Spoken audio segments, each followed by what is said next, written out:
Nas semanas anteriores, nós vimos sobre os selos, né? Os selos do Apocalipse.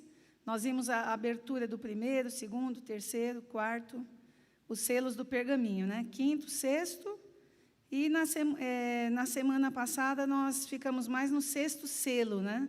Falamos também sobre a questão dos 144 mil selados. Fizemos aqui uma comparação entre três ideias aí, três interpretações sobre esses 144 mil selados, e muitos são escolhidos.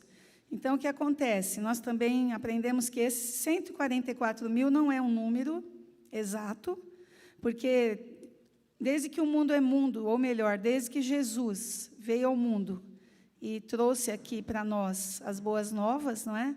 Da salvação, do Evangelho e tudo, desde que ele começou a falar sobre o reino de Deus, muitas pessoas foram se convertendo.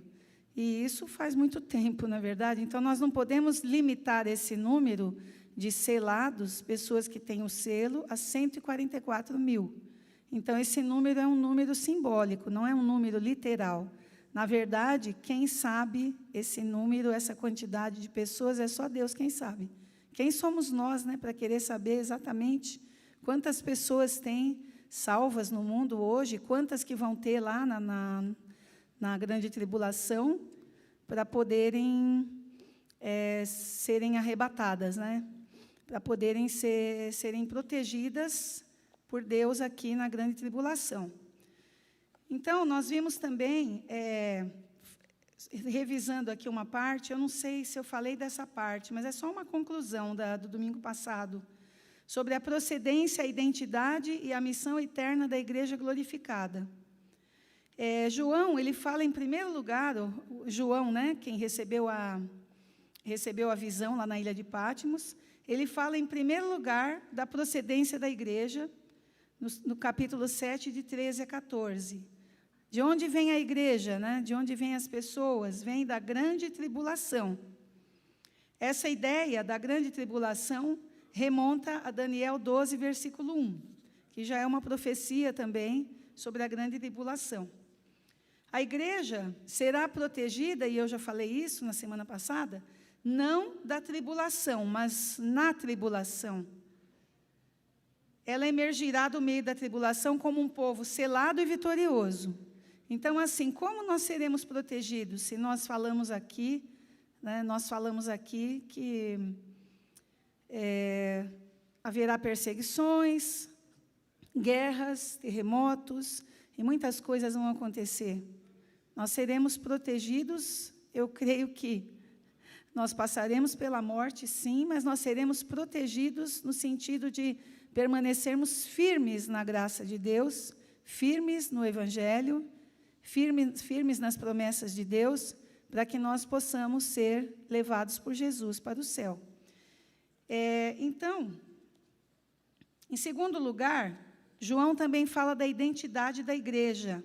Nós vimos isso no capítulo 7. Os remidos são aqueles que lavam as suas vestiduras no sangue do Cordeiro. A base da salvação não está no mérito humano, não está na religiosidade. Muitas pessoas acreditam que por ser religiosos, por serem religiosos, eles já têm a salvação. Só que é muito complicado isso, né? Por pertencer a uma denominação ou outra, uma igreja ou outra, na verdade, a salvação quem nos traz é Jesus, através do seu sangue. E através também, nós também temos que aceitar essa salvação. Temos que nos redimir, né? Temos que aceitar essa salvação de Jesus Cristo. Então, a base da salvação não está no mérito humano, porque nós sabemos já que não somos salvos pelas obras, mas pela graça, pela fé em Cristo Jesus. Também, como eu já falei, não está na religiosidade, nos predicados morais, nem mesmo no conhecimento doutrinário. Lembram-se dos fariseus, que a palavra de Deus nos mostra? Os fariseus, eles acreditavam que por ter todo aquele conhecimento doutrinário, né, por estarem debaixo da lei, eles acreditavam que eles estavam com Deus e tudo bem. Eles até foram perseguidores de Jesus. Se nós formos ver bem, eles foram perseguidores de Jesus. Então, eles acreditavam que eles tinham muitos méritos, né, para poder estar na presença de Deus. E não é esse o caso. Ninguém entrará no céu por pertencer a uma ou a outra igreja, ou por defender uma ou outra doutrina. O apóstolo João diz que é o sangue de Jesus que nos limpa de todo pecado, conforme 1 João 1,7. Eu vou dizer para vocês, a gente não vai... Eu estou citando os textos apenas, porque não dá para a gente ler todos esses textos aqui, que vai tomar muito tempo, então eu estou apenas citando esses textos, tá certo? Paulo diz que é o sangue de Cristo que faz propiciação pelos nossos pecados, em Romanos 3,25. E é por meio dele, de Jesus Cristo, que nós temos a redenção, Efésios 1,7. E a paz com Deus, Colossenses 1,20. Pedro diz que fomos comprados pelo sangue de Cristo, 1 Pedro 1,19. Em terceiro lugar, João fala da missão eterna da igreja, é uma missão eterna. Lá em Apocalipse 7, 15 a 17. Vamos ler esse texto aqui?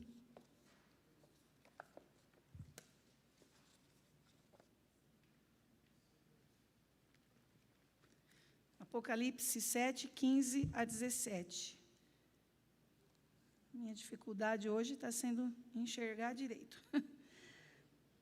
Por isso, estão diante do trono de Deus e o adoram de dia e de noite no seu santuário.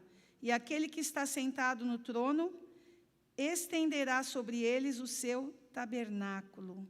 Olha só. Jamais terão fome, nunca mais terão sede. Não cairá sobre eles o sol, nem qualquer outro calor forte, pois o Cordeiro que está no meio do trono os apacentará e os guiará para as fontes da água da vida, e Deus lhes enxugará dos olhos toda lágrima. Olha que maravilhoso, não tem um momento que nós lemos lá que os céus vão se enrolar como um pano? Quando na abertura de um determinado, do sexto selo, né, o céu vai se enrolar como um pano. Então, o céu ele vai praticamente desaparecer para quem está aqui na terra, para quem estiver aqui na terra no momento. Só que aqui está falando que ele estenderá sobre eles o seu tabernáculo. Incrível, né? Tabernáculo nos dá a ideia do quê? Um tabernáculo é uma morada, uma habitação, e nos dá essa ideia de que, ao mesmo tempo que Deus vai tirar o céu aqui, os céus vão se enrolar como um pano, mas aqueles que estão no céu, Deus estenderá sobre eles o seu tabernáculo, né? Então, estaremos lá morando na casa celestial. E aqui, então, a missão eterna, temos uma missão eterna como igreja. Nós temos uma missão aqui na terra, a missão de levar a palavra de Deus a toda criatura, e continuaremos no céu com Ele. A missão que teremos lá, nós estaremos adorando a Deus, estaremos glorificando a Deus e vivendo na sua presença. A igreja prestará a Deus um serviço litúrgico incessante, conforme versículo 15. A igreja glorificada é uma igreja adoradora. Então, a nossa missão será adorar a Deus, também lá no céu. Haverá também comunhão, né? Comunhão, intimidade contínua com Deus. E é uma coisa que a gente sempre luta para ter. É a comunhão entre os irmãos, que é a importância da comunhão entre os irmãos e da comunhão com Deus também. E lá nós estaremos em constante comunhão. O sexto selo, ele trouxe a visão de um céu enrolado que se recolhe e de uma humanidade apavorada num mundo sem teto. Então, nós vimos que haverá pânico, haverá pessoas desmaiando de terror, né? As pessoas estarão se escondendo. Nós já vimos tudo isso na semana passada. As pessoas irão se esconder nas montanhas, nas cavernas, porque o mundo todo será sacudido, o mundo todo será abalado. Aqui, porém, a cena é oposta, a cena dos cristãos no céu, a cena da igreja no céu. A igreja está numa nova realidade, cheia de paz. Aquelas coisas já se passaram todas, quando chegar esse momento, já terá se passado toda a perseguição, né, todo o pavor da grande tribulação. E Deus vai armar uma tenda conosco. Quando ele fala assim, tabernáculo, é como se Deus estivesse assim, numa tenda conosco. Ele vai estar, né, numa tenda conosco. Vai acampar com a igreja.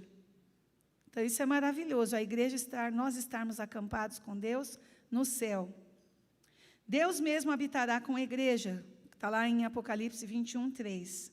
Haverá ausência completa de sofrimento também. João enumera 3 afirmações negativas. Ele fala sobre fome, sede e calor. Gente, falar em fome, sede e calor, fome não, né? No caso de ontem, que nós estávamos lá para o café do projeto do parque, lá em Indaiatuba, gente, sem brincadeira, estava um sol terrível, porque nós fomos num lugar que tinha um calçamento, assim, um lugar todo aberto, tem muita árvore no parque, mas naquele lugar não tem nenhuma vegetação, é um espaço aberto. Então, um sol terrível. Quando começou a cair o dia, chegando no final da tarde, que o sol baixou um pouquinho, eu pesquisei, nós estávamos, no momento, em 33 graus. Isso quer dizer que houve pessoas que pesquisaram lá, no momento do sol forte, nós estávamos a quase 40 graus. Eu estou até um pouco queimada aqui. Eu passei um protetor no rosto, né? Parece que as manchas estão mais acentuadas, mesmo assim. Um sol muito forte, que acho que protetor nenhum podia dar conta, né? Então, lembram-se das aulas que nós falamos aí sobre tudo que o mundo vai sofrer na grande tribulação, não é? Vai haver fome, vai haver sede, vai haver um calor extremo. E tudo isso lá no céu não vai existir mais, né? A palavra está falando que nenhum calor forte mais estará sobre nós. Finalmente, a presença completa da plenitude de vida. Finalmente, né? Vamos dizer, finalmente. Lembram-se daqueles que estavam com roupas brancas debaixo do altar e estavam falando, Senhor, até quando o Senhor não vai fazer justiça àqueles que nos perseguiram? Nesse momento, nós vimos que as almas que estavam ali, a palavra nos dá a entender que eles se lembravam dos sofrimentos que eles tiveram aqui na terra. Pessoas que foram perseguidas e mortas pelo amor a Jesus, pelo amor a Deus. Então, eles estavam ali cobrando não cobrando, eles estavam apenas perguntando a Deus até quando Deus esperaria para fazer justiça àqueles que fizeram essas maldades a eles. E aí, o que Deus falou? Descansem mais um pouco aí, descansem mais um pouco, até que os outros irmãos, isso era no momento da grande tribulação, porque ainda haviam irmãos em Cristo ainda aqui na terra. Então, ele diz, descansem mais um pouco, até que os seus irmãos, que também serão perseguidos, as almas deles se juntem a de vocês. Então, João também enumera 3 afirmações positivas, aqui, no caso, para o céu. O Cordeiro as apacentará, o Cordeiro as guiará às fontes da água da vida, e o que mais? Deus lhes enxugará dos olhos toda lágrima. Então, nós seremos apacentados, guiados às fontes da água da vida, não haverá mais sede, e não haverá mais fome, não haverá mais dor, não é? E Deus enxugará dos nossos olhos toda lágrima. Parece que aqui dá a entender que, se lá no céu Deus enxugará dos nossos olhos toda lágrima, ou é porque nós não estaremos mais chorando, claro, nós não estaremos mais chorando, né? Porque vocês falam assim, mas de repente, alguma recordação poderá trazer uma emoção. Essa questão de nós estarmos no céu um dia e nos lembrarmos das coisas aqui da terra, eu acho assim uma questão muito polêmica, não é? Porque ali aquelas almas estavam se lembrando de todo o sofrimento que elas tiveram na terra.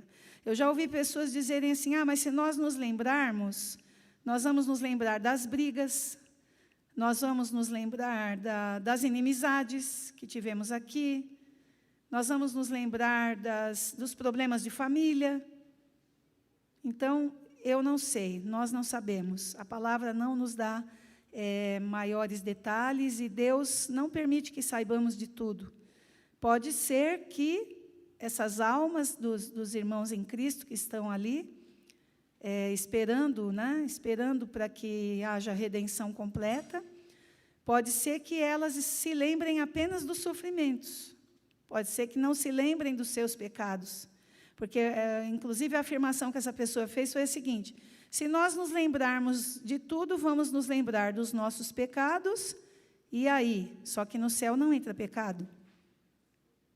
E aí é complicado também, né? De repente, você estar se lembrando dos pecados, você estaria ali no céu com a sua mente poluída com essa lembrança dos pecados? Então, é uma coisa assim muito polêmica. Essa discussão não tem base bíblica para a gente saber. A única base que tem é essa, né, das almas que se lembram dos sofrimentos. Dos sofrimentos elas se lembram, mas não sabemos se elas se lembram de toda a sua vida, de tudo que passaram, inclusive dos seus pecados, nós não sabemos, né? Então, os salvos estarão em completa felicidade, perfeita felicidade lá com Deus. O Cordeiro agora é o seu pastor, que as apacenta, e os guia à fonte, e a fonte é Deus. A fonte da água da vida é Deus. O Cordeiro os traz de volta para Deus e para o paraíso. Então, Ele enxugará dos nossos olhos toda lágrima e nos tomará no colo e nos consolará para sempre. Então, olha, estará nos consolando também. O capítulo 6, ele termina mostrando os terrores que os ímpios enfrentarão no juízo. O capítulo 7 termina mostrando o quê? As glórias dos remidos na segunda vinda de Cristo. Então, o 6 termina mostrando os terrores do juízo que as pessoas enfrentarão aqui na terra. E o capítulo 7 termina mostrando as glórias dos remidos na segunda vinda de Cristo.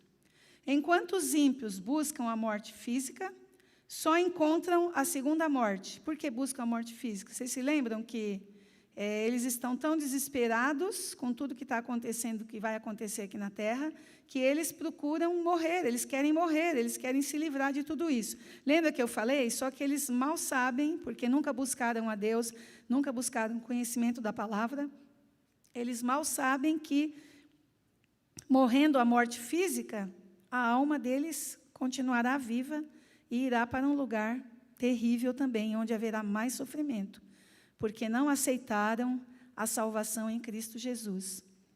Então, eles só encontram a segunda morte, a morte eterna. Os remidos, mesmo enfrentando a morte física, é o contrário, né? Desfrutam para sempre das bem-aventuranças da vida eterna. E aqui uma pergunta: de que lado você está? Em que grupo você estará quando Jesus voltar? Para nós refletirmos, né? Refletirmos assim: nós somos falhos, somos imperfeitos, somos lavados no sangue de Jesus, mas não é por isso que nós vamos nos deitar e viver eternamente em berço esplêndido e nos acomodarmos na nossa carreira da fé, na nossa vida com Deus. Ah, já sou salvo mesmo, não preciso ler a Bíblia, para quê? Já sou salvo mesmo, não é bem assim que funciona. Então, isso, nós nós somos predestinados, né, para a salvação. Esse também é uma doutrina também da predestinação, que gera muita polêmica, né? Gera muita polêmica. Eu costumo resumir assim: o que é predestinação? Deus, por ser Deus de antemão, já sabia sobre todos aqueles que aceitariam ou não a sua palavra e a vida com Ele. Eu prefiro ter assim, porque muitas pessoas falam assim, que a predestinação, essa teoria da predestinação, é uma doutrina, eu não me lembro agora. É uma teoria da predestinação. A palavra de Deus tem versículos que mostram sobre isso, né? Oi? É uma doutrina, É uma doutrina, isso. Eu estou confundindo as coisas aqui. É porque não é esse o assunto de hoje, mas já que ele falou em predestinação, então a palavra de Deus mostra que uns são predestinados para o bem, outros predestinados para o mal, né? Uns para a salvação. Por quê? Será que Deus ficou escolhendo? Esse é mais bonitinho, esse vai ser mais bonitinho. Então, esse eu quero comigo, esse é mais feinho, esse eu não quero comigo. Não. Deus, Ele estende a salvação a todas as pessoas, né? E depende de nós aceitarmos. Então, eu entendo assim a predestinação. Deus, de antemão, já sabia sobre todos aqueles que aceitariam ou não. Por isso, predestinados, já estão predestinados, porque eles vão aceitar a salvação. Deus nos deu essa liberdade de aceitar ou não.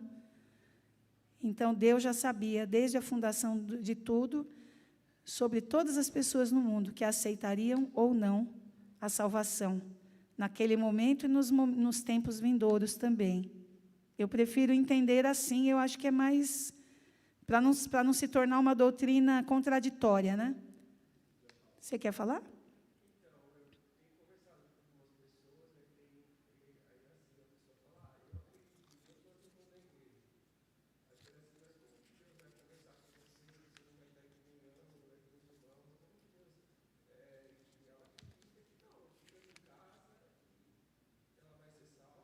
Entendo.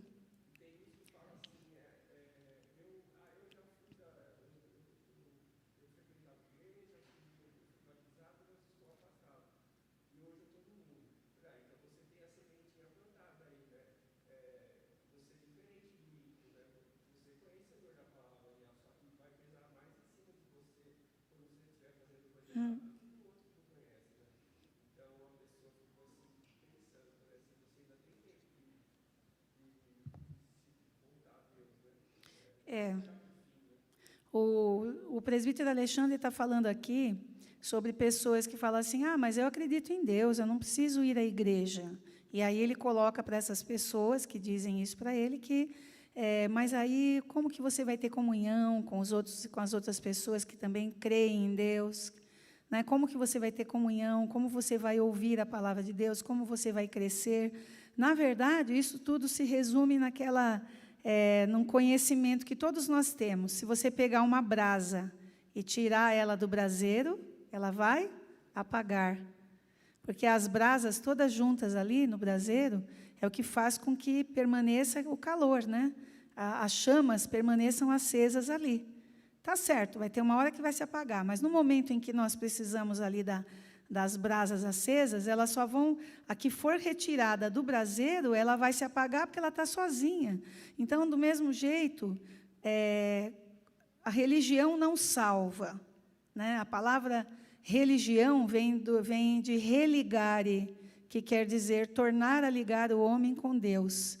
Então, é justamente isso, a função que a igreja tem aqui na terra, a igreja que eu digo, quando nós nos reunimos no templo, qual é essa função também? A nossa missão é a palavra de Deus continuar sendo propagada, e o templo é um lugar de adoração, de adorar, de louvar, de ouvir a palavra, de aprender a palavra, de crescer no conhecimento e na graça de Jesus Cristo. Então, se a pessoa está, eu creio em Deus, está tudo bem, já sou salvo, aí a pessoa fica isolada do corpo de Cristo, vai ser justamente essa brasa que foi separada do braseiro, ela vai acabar se apagando, ela vai se esfriar, E é muito grave essa questão de se esfriar na fé. Perdão. Pode? Uhum.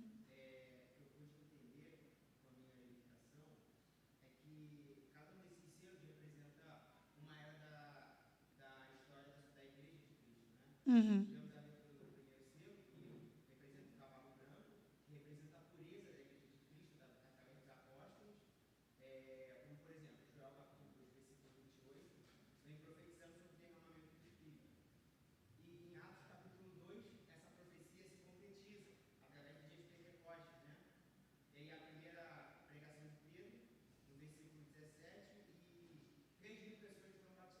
Uhum.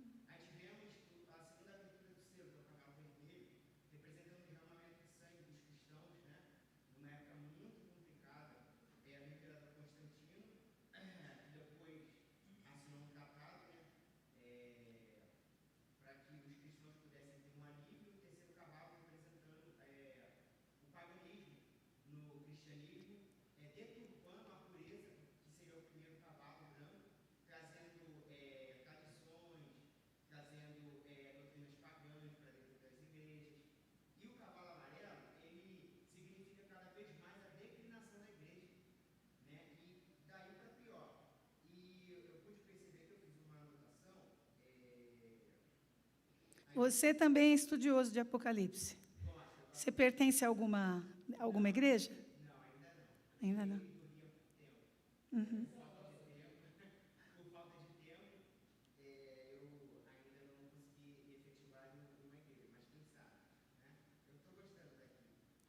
Isso é bom.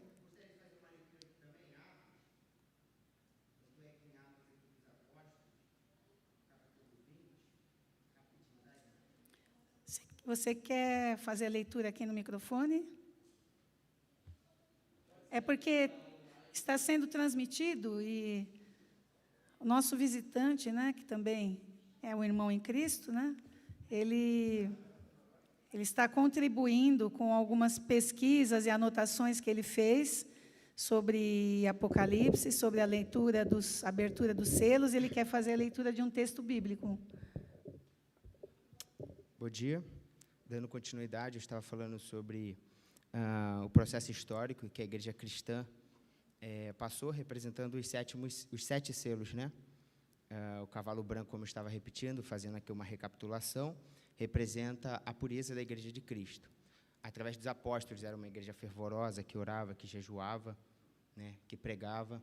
Tivemos depois o período, a conversão de Saulo, que veio a ser Paulo, né? Tanto é que dos 27 livros do Novo Testamento, Paulo escreveu 14, irmã, 14 livros. Então, foi um reavivamento da igreja, né? Só que, depois de um tempo, a abertura do segundo selo mostra o segundo cavaleiro, né? Representado pelo cavalo vermelho. E esse cavalo vermelho fala sobre o derramamento de sangue, né? Marcado pela perseguição do Império Romano contra a igreja cristã. E essas pessoas preferiram continuar sendo fiéis a Deus e não se curvando às falsas doutrinas e pagaram com a própria vida. Foram jogados aos leões, né? Foi uma perseguição terrível, e isso consta no livro de história, não é só bíblico. O livro de história também vem relatando esses fatos. Para ser um pouco mais rápido, né? Obviamente, eu gostaria de detalhar um pouco mais, mas devido ao tempo, eu gostaria já de passar para o cavalo preto, que era a igreja que lutou para manter a pureza das suas doutrinas depois do derramamento de sangue, e agora esse cavalo é o oposto do cavalo branco, ou seja, é uma igreja que começou a aceitar doutrinas pagãs, começou a aceitar salvação por esmolas. Tanto é que depois desse período, do período da Idade Média, se levantou pessoas importantes como Martim Lutero, a reforma do protestantismo, né, que hoje nós fazemos parte dessa comunidade. Então, tudo isso foi muito importante nos períodos, e o Apocalipse ele vem relatando esses acontecimentos, que batem exatamente de uma forma muito clara com cada acontecimento aqui do livro de Apocalipse. E aí, depois eu fiz uma anotação aqui também, do cavalo amarelo, representa a degradação espiritual da igreja cristã. Essa degradação começou no cavalo vermelho, se tornou pior ainda no cavalo preto e se tornou ainda pior no cavalo amarelo. O período histórico começa no ano 538, com o decreto de Justiniano até 1517, no começo da Reforma. As doutrinas puras vão se perdendo cada vez mais, os cristãos vão se aproximando do paganismo. Por trás disso estava alguém que acusou Deus de ser injusto. Lúcifer, lembrando bem, que lá no céu, ele acusou Deus de ser tirano e o quê? Injusto. Só que quando nós olhamos para o mundo de hoje em dia, todas as maldades, né, tudo que nós presenciamos, segundo o que Jesus falou, Satanás é o príncipe desse mundo. Tanto é que ele ofereceu o mundo a Cristo, caso Cristo se curvasse diante dele. E quando nós vemos as obras que ele vem feito até aqui, nós podemos ter uma noção, hipoteticamente falando, o que ele poderia fazer caso tivesse condições de ter o governo, através das suas práticas nesse mundo. Então, isso vai se revelando quão miserável ele é e o quão Deus é justo. E aí, dando continuidade, né, nos 2 últimos selos, Apocalipse capítulo 6, versículo 14, vem falando sobre aqueles que se amparam na graça salvadora e receberão a vida eterna, porém os que recusaram a graça terão que lidar com a decisão de suas escolhas, a morte. Só que eu acho que é uma pequena precipitação na questão que as pessoas classificam a Deus como tirano. Por que eu digo sobre isso? Quando Deus diz que aqueles que resolverem não escolher a salvação, a presença de Cristo, e sim viver diante do pecado, quando Cristo diz que essas pessoas morrerão, o que dá a entender é o seguinte, como se Cristo ele fosse aquele namorado obcecado que tivesse dando uma opção para a pessoa amada, que caso essa pessoa não escolhesse ele, essa pessoa especificamente seria jogada no lago de fogo e enxofre. E o que eu quero aqui fazer uma análise simples em relação a isso, é que Cristo ele não nos faz especificamente apenas essas duas escolhas. Vamos supor, tem muitas pessoas que pregam assim, ou você aceita Jesus, ou Jesus vai te jogar no lago de fogo e enxofre. Não, eu não penso dessa forma. Agora, imagine a água chegar para o peixe e falar assim, ó, viva em mim, que senão você vai morrer. Isso é uma constatação. O peixe fora d'água, logicamente, ela se torna morta, ela não tem vida. E quando nós perdemos a conexão com o Criador, nós nos tornamos mortos. Não é porque Cristo ele quer especificamente nos matar, é porque, pela nossa escolha, pelo nosso livre-arbítrio, nós resolvemos nos afastar daquele que é a fonte da vida, que é Cristo. Então, quando nos afastamos dele, nós perdemos a conexão. Então, nós morremos por escolhas próprias, não porque Cristo ele é cruel e tirano, como muitos pregam por aí. Exatamente. Ele, pelo contrário, ele dá muita oportunidade, exato, né? Exato. O amor de Cristo... Ele é longânimo, né? Isso, ele a dá Bíblia muita diz oportunidade. que o seu amor dura para sempre, né? Sim. E a sua longanimidade. E para concluir aqui, para ser bem objetivo, Apocalipse no capítulo 8, no versículo 1, é a abertura do último selo. Sim. E fala... Selo. Sabe o que é interessante? O que exatamente fala sobre o estudo de agora. Eu só queria fazer uma recapitulação para chegar agora e ser um pouco mais claro, objetivo. O que fala é que haverá silêncio no céu. Eu vou chegar nessa parte. Sabe, haverá silêncio no céu. E por que haverá silêncio no céu? Porque os anjos entoam louvores a Deus 24 horas. Obviamente, eu estou fazendo apenas aqui uma alusão hipotética, até porque Deus não trabalha com o tempo que nós trabalhamos. Só que é o seguinte, se os anjos eles entoam louvores a Deus o tempo todo no céu, sem cessar, isso quer dizer o seguinte, quando Cristo voltar à Terra para buscar a sua igreja, esses mesmos anjos que entoam louvores a Deus, eles virão junto. Muito interessante. Então, essa é a maior promessa da igreja nos últimos tempos, e que possamos permanecer firmes, que possamos continuar com a nossa fé, unidos, em um único só propósito, e esperar o noivo que brevemente voltará para buscar a sua noiva. Pura e lavada e remida pelo sangue do Cordeiro. Obrigada, pastor. E assim eu agradeço a oportunidade. Eu agradeço a sua participação também. Só uma parte aqui. Isso que o irmão passou, o Apocalipse, você pode fazer uma leitura histórica, onde tudo isso que ele falou já aconteceu. A invasão de Jerusalém, o cerco, a destruição e tudo. Mas também uma leitura escatológica, que é a tônica que a Paula está explorando. Então, tudo está interligado. Em Apocalipse tem muita coisa de Daniel, da profecia de Daniel, de Tessalonicenses, e por aí vai. Então, tudo isso que a gente está estudando, em parte, já aconteceu historicamente, e, em parte, o nome do livro é Revelação. Está sendo revelado pela palavra. Paula. Falei demais. Bom, nós vamos ver, eu vou fazer alguns comentários aqui ainda de Apocalipse 8, só que depois, nós vamos lendo depois os textos, tá? De Apocalipse 8, os versículos. Então, os selos, eles falam do sofrimento da igreja perseguida pelo mundo. E as trombetas falam do sofrimento do mundo incrédulo em virtude das orações da igreja. Apocalipse 8, 4. É que eu tenho que marcar aqui para... Está tudo marcado. Uma coisa que eu me esqueci, o Avelino me fez uma pergunta, né, Avelino?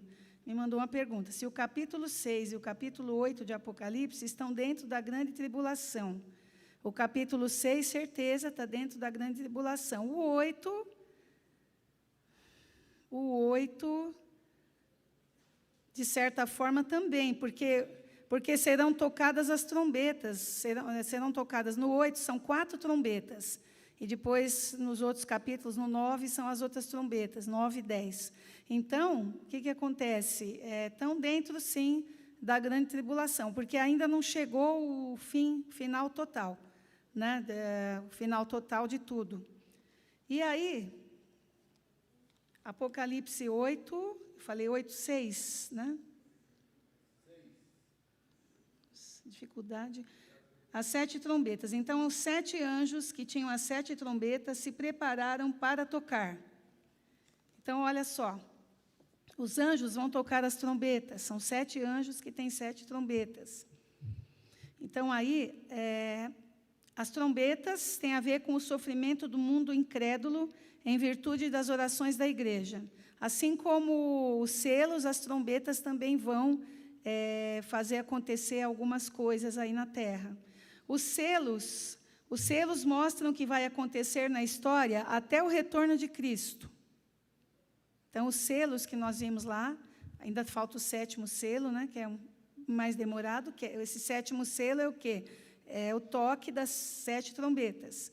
Então, os selos estão mostrando tudo o que vai acontecer até o retorno de Cristo, dando particular atenção a que a igreja irá sofrer.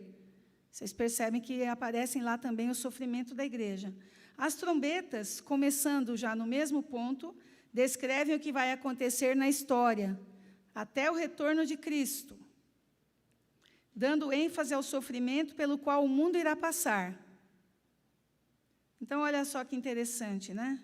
Os selos mostram o que vai acontecer na história e dão ênfase ao sofrimento da igreja, né? Mostrará tudo que a igreja vai sofrer. Só que as trombetas começam no mesmo ponto,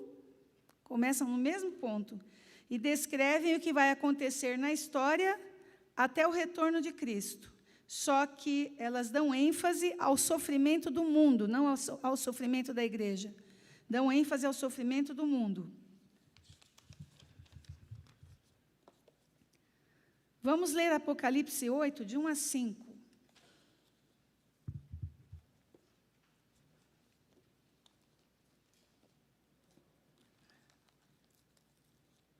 Diz assim: quando o Cordeiro quebrou o 7º selo, houve silêncio no céu durante quase meia hora.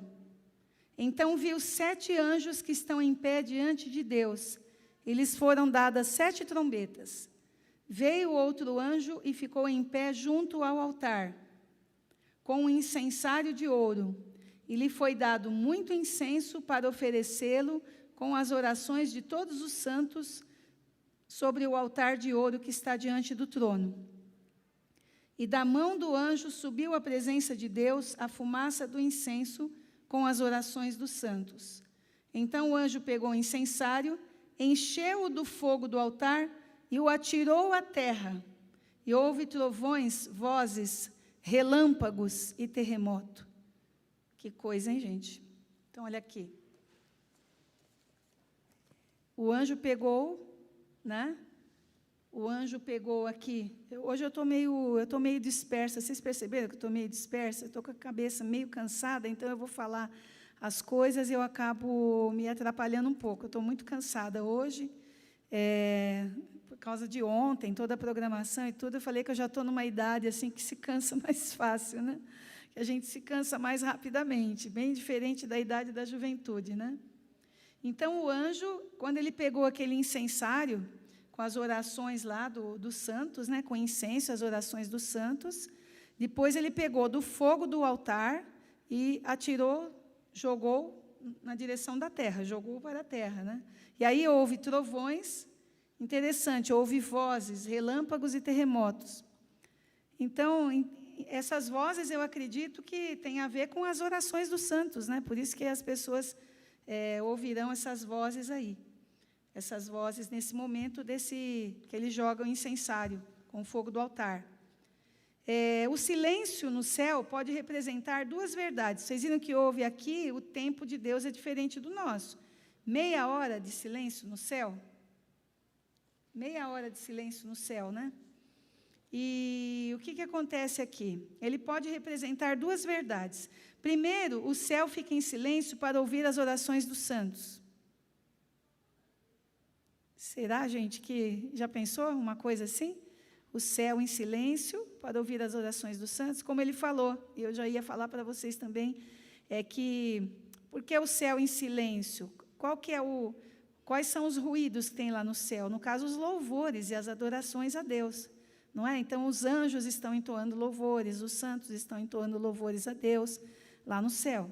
Só que, nesse momento, tudo parou no céu. Meia hora no tempo do nosso tempo. Estamos falando meia hora é o nosso tempo. Agora, eu não sei, no tempo de Deus, quanto tempo o céu vai ficar em silêncio. Então, para ouvir as orações dos santos, as hostes celestiais tinham adorado o Pai e o Cordeiro com vozes altissonantes. Mas, quando o Cordeiro abriu o 7º selo, os céus ficaram em silêncio por 30 minutos. As orações dos santos estão a ponto de serem elevadas para Deus. E eu acredito que essas orações são nesse momento específico, pode ser que essas orações sejam as orações dos que ainda estariam ali na terra, na grande tribulação. Quando os santos oram, todo o céu faz silêncio para que se possa escutar. As necessidades dos santos significam muito mais para Deus do que todas as músicas do céu. Fala, Caio.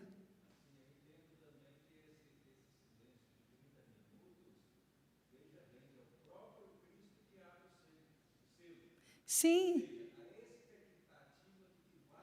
Isso. Também. Isso, é isso também. É isso também, que eu vou falar aqui também. Então, não, mas tudo bem. Seu Alfeu?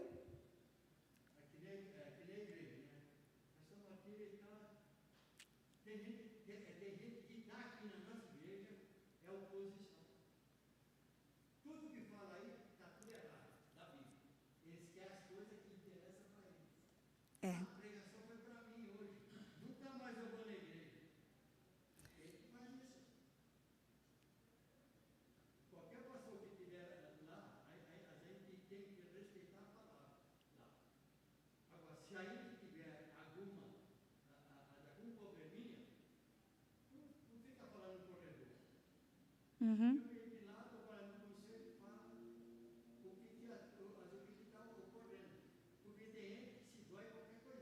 Uhum.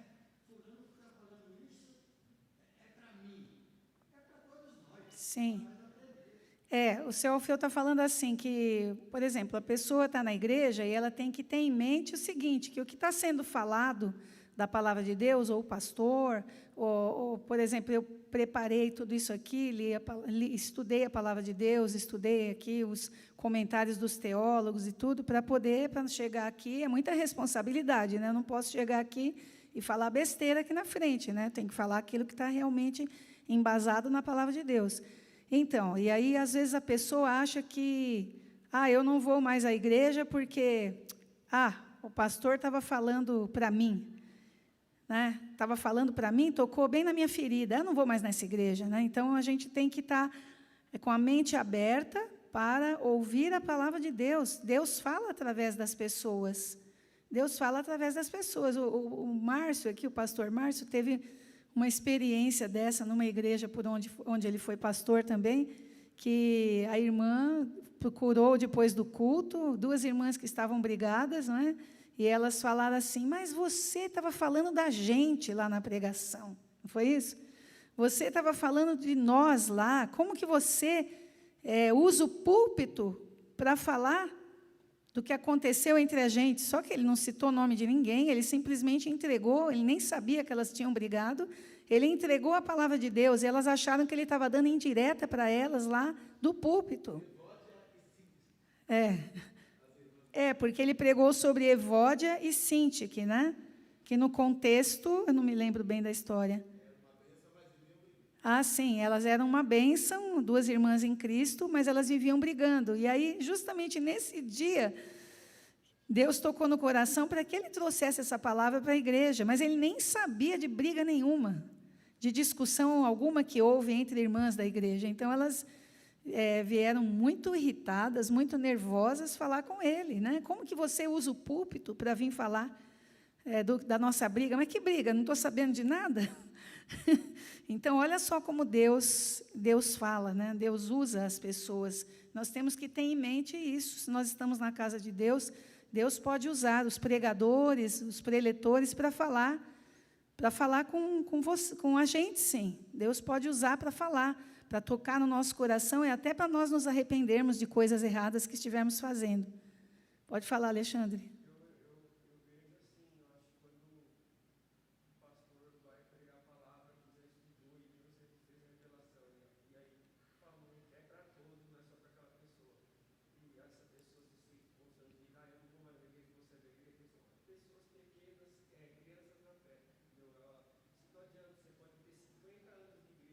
Uhum. É. Sim. Sim.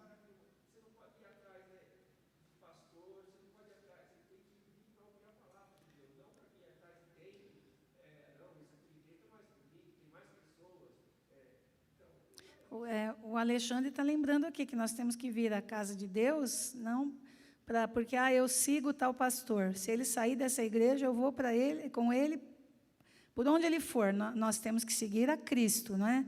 E aí nós temos que ter um amadurecimento espiritual também, buscar a santificação, um amadurecimento espiritual para entender que Deus está falando conosco, mesmo que Deus esteja nos dando um belo de um puxão de orelha, através do pregador, Deus está falando conosco.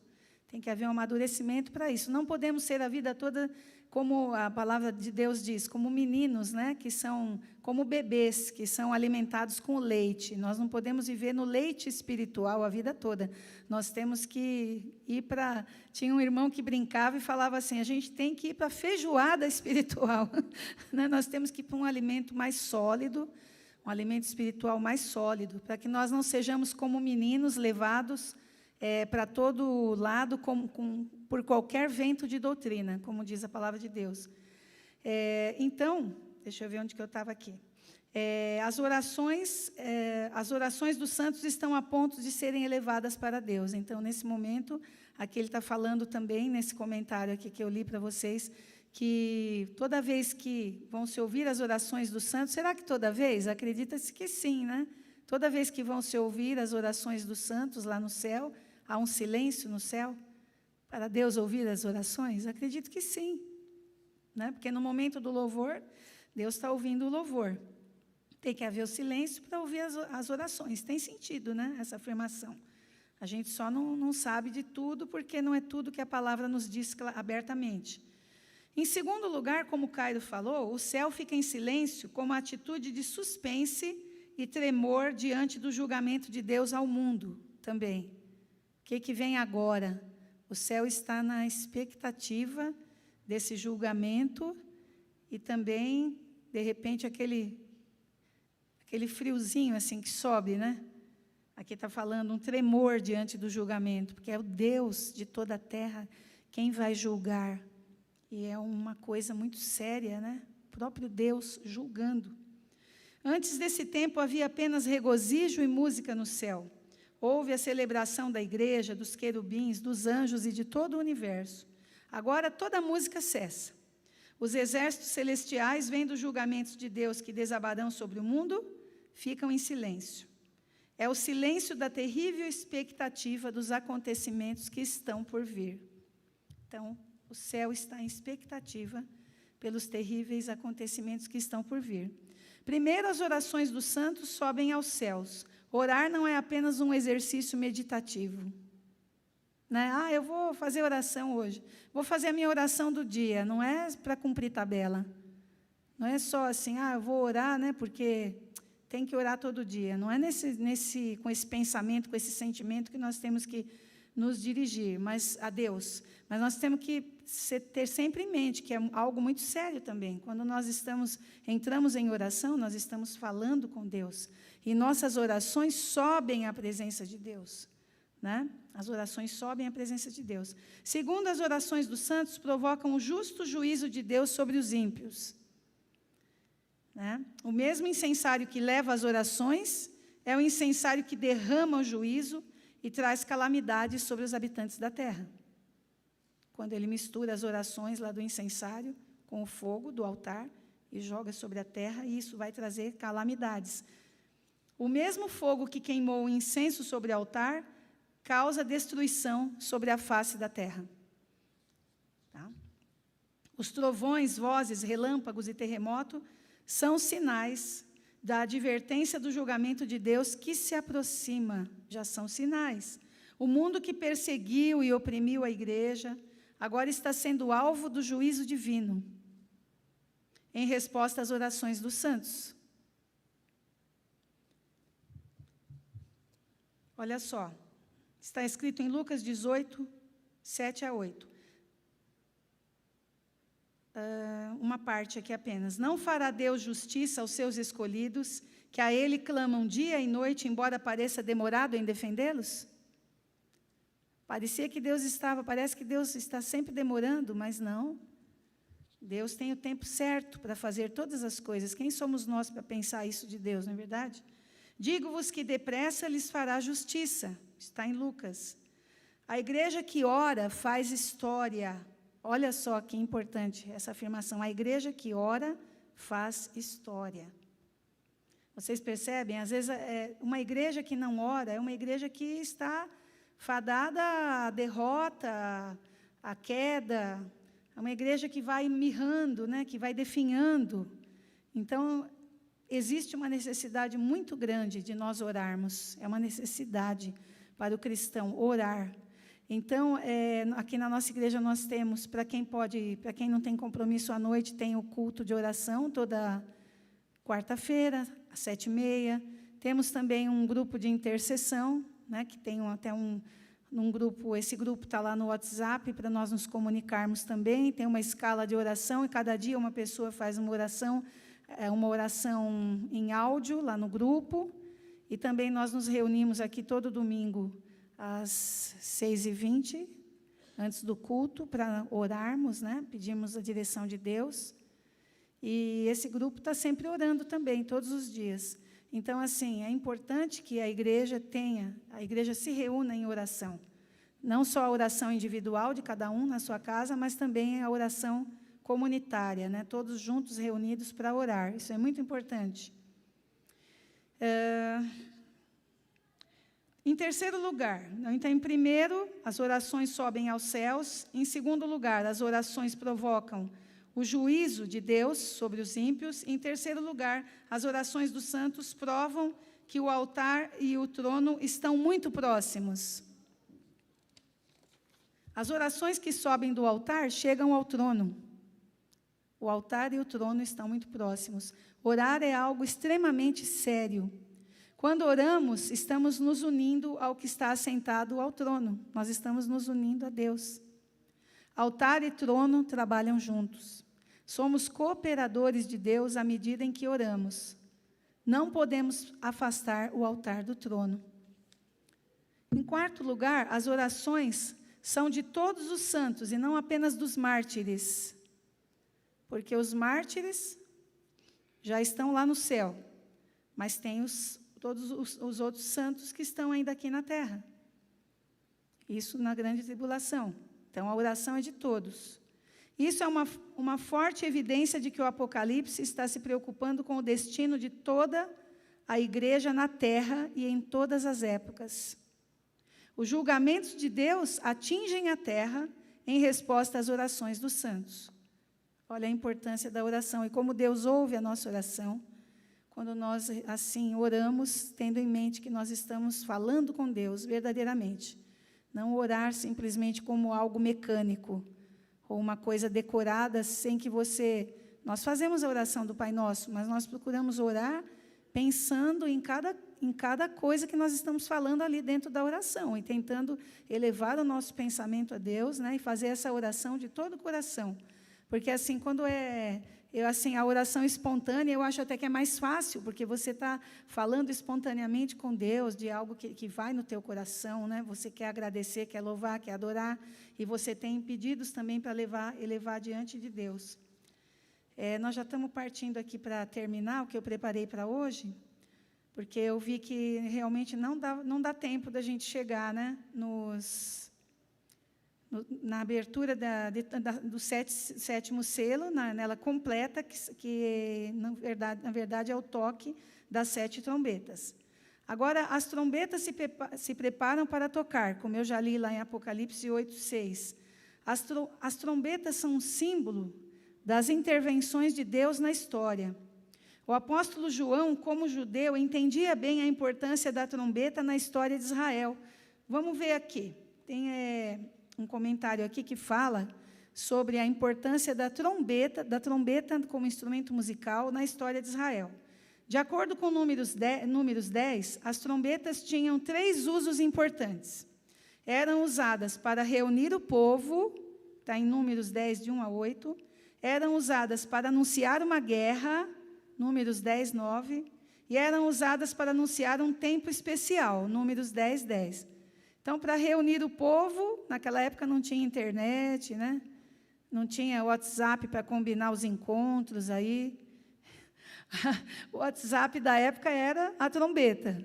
Então, a trombeta... E tem um detalhe. Dependendo dos toques de trombeta, cada toque era especificamente para uma coisa específica, né? Então, como no quartel também, né? Quem serviu o exército, aeronáutica, aí sabe, né? Que tem o toque de recolher, é um toque específico, tem o outro para o hasteamento da bandeira, o que mais? Virar à direita, à esquerda, a trombeta toca também? Olha, que interessante. São comandos, né? Sim, comandos para militares em guerra. Muito bem. Então, aqui, nós vemos que as trombetas eram usadas na antiguidade, lá no povo de Israel, para dar esses comandos aí, seja para reunir o povo, seja para guerras, fosse para reunir o povo, fosse para a guerra, ou fosse para um tempo especial também, talvez um tempo de festa, né? A trombeta soou no Monte Sinai quando a lei foi dada a Moisés. E também soou quando um rei foi ungido e colocado no trono. Tem as referências bíblicas aqui também. A voz do Senhor foi como voz de trombeta aos ouvidos do apóstolo João, conforme Apocalipse 1:10. Foi uma voz como de trombeta que o convocou a subir ao céu. Vocês se lembram? No momento que ele foi convocado para subir ao céu, Apocalipse 4:1. A segunda vinda de Cristo será anunciada pelo toque da trombeta de Deus também, conforme 1 Tessalonicenses 4, de 13 a 18. As trombetas são divididas em 2 grupos.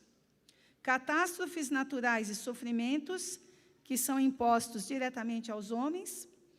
As 4 primeiras trombetas falam de catástrofes naturais. Então, 2 grupos, catástrofes e sofrimentos, né? Então, as 4 primeiras trombetas, que nós vamos ver, acho que só o ano que vem, elas atingem a terra. As catástrofes naturais atingem a terra, o mar, os rios e até os astros, o sol, a lua, as estrelas, né? As 3 últimas trombetas falam de sofrimentos impostos diretamente aos homens. Elas são chamadas também de ais, são os ais. Em Mateus 24, de 4 a 8, e 24, de 13 a 22, que eu até separei para nós lermos, mas não vai dar tempo, encontramos uma divisão semelhante. As 4 primeiras trombetas se distribuem sobre a terra, mar, rios e astros. Deus derruba o edifício cósmico que Ele próprio levantara. Deus mesmo está destruindo tudo aquilo que Ele construiu. Seu habitante, o ser humano, até agora não familiarizado com a moradia, nela instalado de maneira tão segura, vê agora o colapso do seu habitat. Eu falei errado. O ser humano tão familiarizado, né, com a sua moradia, vai ver o colapso do seu habitat acontecer. Sua casa está sendo demolida de fora para dentro. O telhado descoberto de cima para baixo. E o chão abalado de baixo para cima. Essa irrupção do caos anuncia a ira de Deus. Então, isso tudo está anunciando a ira de Deus. As trombetas falam dos juízos divinos que precedem a volta de Cristo. Então, na abertura do 7º selo, esse 7º selo ainda precede a volta de Cristo. Mais catástrofes, mais sofrimento sobre a terra. Considerar tais descrições como profecias de sentido literal ou procurar interpretar os símbolos em termos de eventos específicos seria, olha só, enveredar pelo caminho da fantasia e do grotesco. Olha aqui a dificuldade de nós tentarmos interpretar no sentido literal. É porque a gente precisa ler esse texto primeiro para vocês entenderem do que eu estou falando, né? Essas trombetas indicam uma série de calamidades que ocorrem muitas vezes durante toda esta dispensação. Então, não é, como eu disse para vocês anteriormente, não é algo, essas calamidades não são coisas que vão acontecer assim. Toca a primeira trombeta, acontece alguma coisa aqui. Dali meia hora no nosso tempo, dali meia hora, dali uma hora no nosso tempo, dali um dia, toca a segunda trombeta. As coisas não vão acontecer assim em tempo tão rápido, né? As coisas já estão acontecendo. Nós não sabemos. Ou seja, nós sabemos que determinados selos, determinadas trombetas ainda não foram tocadas e determinados selos ainda não foram abertos, não é? Mas muitos acreditamos que sim. Selos já foram abertos, trombetas já foram tocadas pelas coisas que nós vemos acontecer na terra, né? As coisas que estão acontecendo na terra. Falando em trombeta... É melhor você falar no microfone. É que eu queria ficar perto. Tinha um cantor muito famoso no meio evangélico chamado Luiz de Carvalho. E eu cresci ouvindo esse hino. O rei está voltando, a trombeta está soando, o meu nome a chamar. O rei está voltando, aleluia, ele vem me buscar. Ela estava falando, eu lembrei do tempo que eu era militar. Meu pai era comandante da tropa, ele já era aposentado, e meu pai era uma lenda na aeronáutica, né? O melhor infante do Brasil, com muito orgulho. E eu tinha um problema sério de concentração e coordenação motora. Então, a trombeta soava, dava os comandos, direita, e eu não conseguia marchar direito, e a tropa ia para a esquerda, eu entendia que era para ir para a direita, só eu indo para a direita. Era uma vergonha, e o povo falava, o pai, um orgulho da Força Aérea, o filho devia ter nascido mulher, né, para não servir, né? E eu convivi com isso, e olhando no prisma da igreja, hoje há muitos comandos que, se não estivermos atentos, vai ser que nem eu lá no quartel, vai para a direção errada. Então, se falou aqui sobre o hábito de vir à igreja, tem muitas fábulas de velhas caducas, onde não tem mais sentido vir à igreja, muita gente não vem, porque Deus está em todo lugar. E isso é o cumprimento do Apocalipse, que o inimigo, o anticristo, faria sinais, daria comandos, que, se possível fora, enganariam até os escolhidos. A verdade é que aqui é a casa de Deus, né? A gente se alegra em vir aqui. Esse lugar faz parte da nossa história, da história da nossa vida, da história das nossas famílias. Ato contínuo, se você crê em Deus, naturalmente, como diz o hino, você é achegado para os crentes. Nossos melhores amigos estão aqui. Nosso Deus opera maravilhas enquanto estamos juntos fazendo isso do Apocalipse, né? Orando a Deus, nossas orações sobem, Deus está fazendo maravilhas. Então, esse é o Apocalipse, a revelação. Deus está revelando isso para nós hoje. Obrigada. Acabou? Não. Quando acabar, então, eu tenho só um aviso para já. Eu vou dar uma pincelada por cima aqui, sem fazer muitos comentários, né? Como eu falei aqui para vocês, que as trombetas, elas anunciam calamidades que ocorrem, né? Muitas vezes, durante nesse período da história. Mas as trombetas também têm um propósito de advertir os homens e chamá-los ao arrependimento. Quando as pessoas veem todas essas coisas acontecendo, as pessoas acho que se tocam, né? Quando no começo da pandemia, quando veio toda essa coisa do Covid-19, né, que as pessoas estavam apavoradas, né? Muita morte Vocês viram a mortandade toda que trouxe esse Covid-19? Muita gente morreu, muita gente que, assim, aparentemente tinha até saúde, morreu, muita gente morreu, e gente nova também, criança e tudo mais. Eu vi um vídeo na internet que foi feito em São Bernardo do Campo, numa rua assim que tem vários comércios. As pessoas saíram das lojas, ainda não teve aquela ordem, não tinha havido ainda a ordem de fechar o comércio. As pessoas vieram para fora, nas calçadas, se ajoelharam na calçada e estavam clamando a Deus com as mãos levantadas. E eu tenho certeza que muitas pessoas ali, nem todas eram convertidas, mas naquele momento de desespero, estavam clamando a Deus. Gente, foi uma coisa assim muito emocionante de se ver, né? Então, de repente, muitas pessoas têm conhecimento assim, já foram numa igreja, já ouviram a palavra, ou a mãe e o pai ensinaram quando eram crianças e tudo mais, e a gente viu aqui muitas pessoas ali clamando.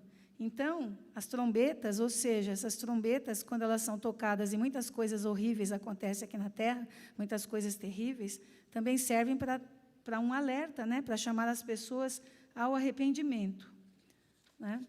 E são semelhantes também às pragas enviadas ao Egito.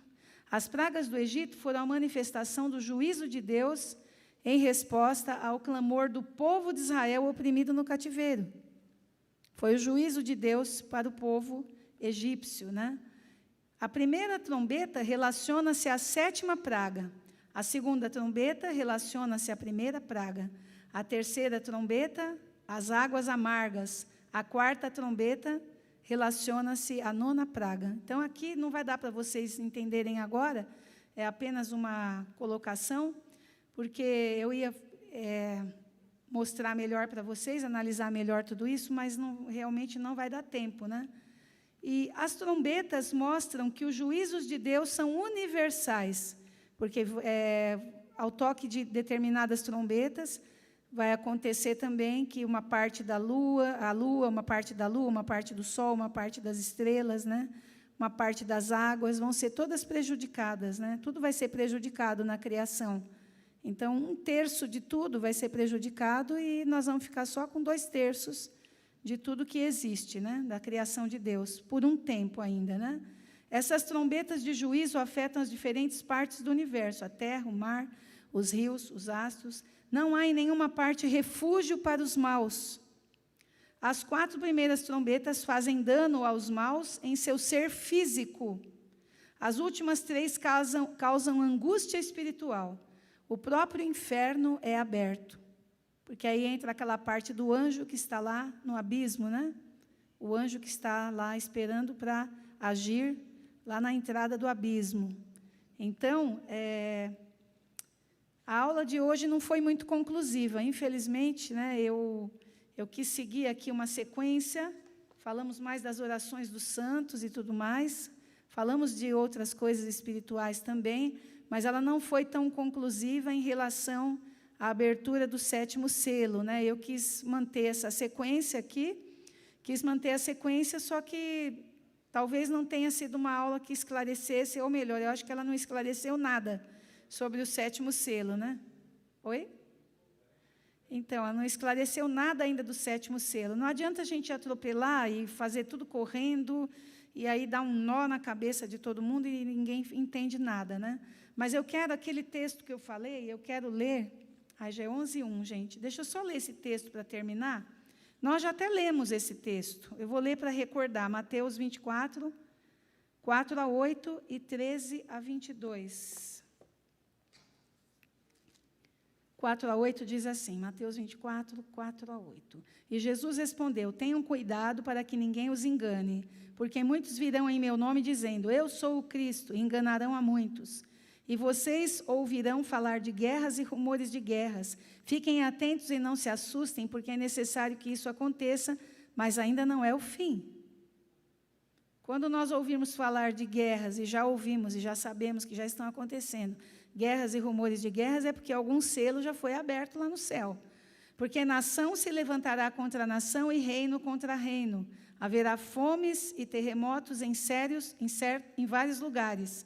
Porém, todas essas coisas são o princípio das dores, apenas o princípio das dores. Agora, do 13 ao 22, que diz assim: aquele, porém, que ficar firme até o fim, esse será salvo.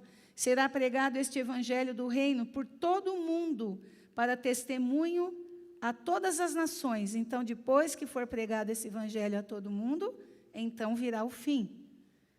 Quando, pois, vocês virem situado no lugar santo o abominável da desolação, e nós já estudamos sobre isso, de que falou o profeta Daniel, então os que estiverem na Judéia fujam para os montes. Não é? É quando, no caso, o anticristo vai se assentar lá no templo, né, em Jerusalém.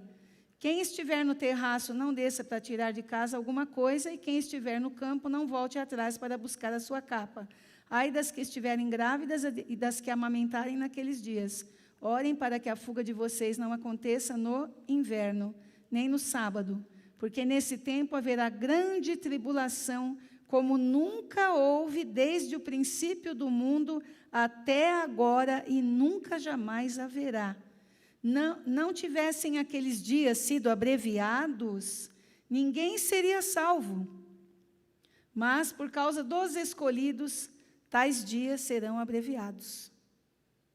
Então, eu vou deixar esse texto aqui de recordação, porque nós já, só para relembrar, porque nós já lemos, né, já estudamos sobre isso, sobre a grande tribulação. Então, é isso.